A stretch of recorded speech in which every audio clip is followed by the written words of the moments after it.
Məktəbli avtobusları ilə bağlı o qədər böyük həvəslə və böyük layihə kimi danışırlar ki, sanki bu bütün Bakı məktəblərini əhatə edəcək. Halbuki bu layihə cəmi 1200 şagird üçün nəzərdə tutulub. Bölgə TV xəbər verir ki, bu sözləri Tribuna Infoya təhsil üzrə ekspert Elşən Qafarov bildirib. O qeyd edib ki, Bakı şəhərində 500 mindən çox şagird oxuyur və bu avtobuslar da bu qədər şagirddən cəmi 0,2%-ni təşkil edəcək. Bu dövlət layihəsi deyil, biznes layihədir. Qiymətlər də artıq müəyyən edilib və 100-250 manat arası dəyişir. Bu qiymət isə heç bir ailə büdcəsinə uyğun deyil. Valideynlərin uşaq üçün kirayə maşın tutması çox vaxt daha ucuz başa gəlir.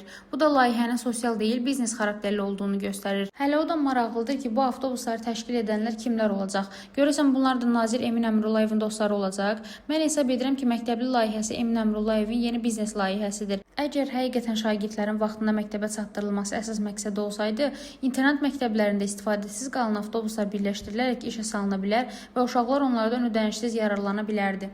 Rəna Rövşən qızı, BTV.